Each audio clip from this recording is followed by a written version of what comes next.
એવી મહાન નારી શક્તિનું નામ છે કોમલ. આપશ્રીને એટલે કે કોમલબેન સાવલિયાને મેં 1 ઓગસ્ટના દિવસે પહેલી વાર સાંભળ્યા. એ રાતે મને ઊંઘ જ નથી આવી.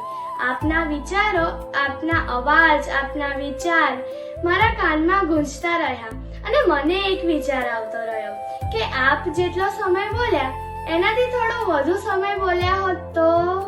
આજના કાર્યક્રમમાં રજૂ થયેલું પ્રવચન મને ખૂબ જ ઉત્તમ અને માર્ગદર્શક લાગ્યું. આજના કાર્યક્રમમાંથી પ્રેરણા લઈને હું મારા પરિવારમાં એ સકારાત્મક બદલાવ લાવવા ઈચ્છીશ કે હું મારા પરિવાર સાથે વધુ સમય વિતાવું અને તેમની સાથે વધુ મેમરીઝ બનાવું. કોમલબેન સાવલિયાએ પણ જે માતૃત્વ ઉપર વાત કરી એ તો દરેક માતાઓને, યુવતીઓને હૃદયસ્પર્શી હતી. અને માતા તરીકે તમને આ માતૃ સંમેલનમાંથી શું વિશેષ પ્રેરણા મળી? વિશેષમાં તો મને એ પ્રેરણા મળી કે એક માતા તરીકે હું મારા સંતાનને એવું વાતાવરણ આપું કે જીવનમાં ક્યારે પણ કોઈ પણ પ્રશ્ન ઉદ્ભવે તો એ મારી સાથે ફ્રેન્ડલી શેર કરી શકે. અને પહેલાની સ્ત્રીઓના પ્રસંગો કહીને એ યાદ અપાવી દીધું કે બધી સ્ત્રીઓમાં ઓછા વત્તા પણ શક્તિઓ રહેલી હોય છે.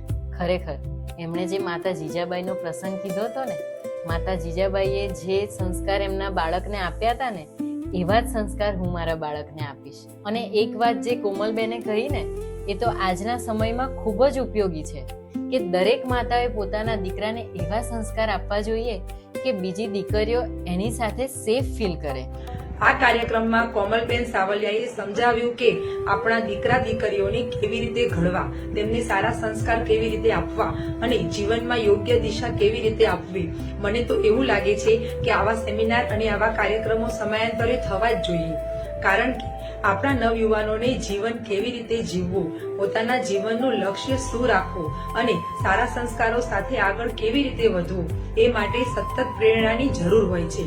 આવો કાર્યક્રમ માત્ર એક દિવસનો કાર્યક્રમ નથી, પરંતુ આપણા પરિવાર અને આવનારી પેઢીના સુંદર ભવિષ્ય માટેની એક મહત્વપૂર્ણ પહેલ છે.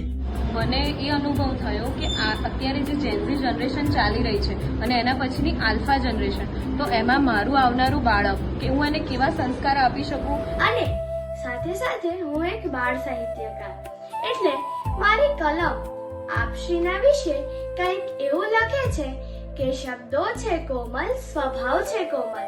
શબ્દો છે કોમલ, સ્વભાવ છે કોમલ.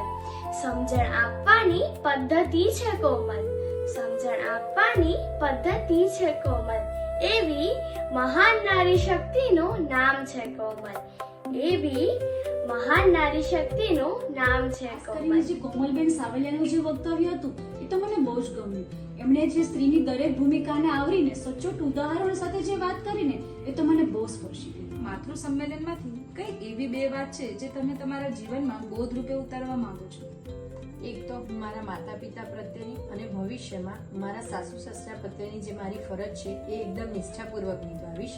અને બીજી, મારી ભાષા, ભૂષા અને ભોજન આપણી હિન્દુ સંસ્કૃતિને શોભે એવી રીતે રાખીશ.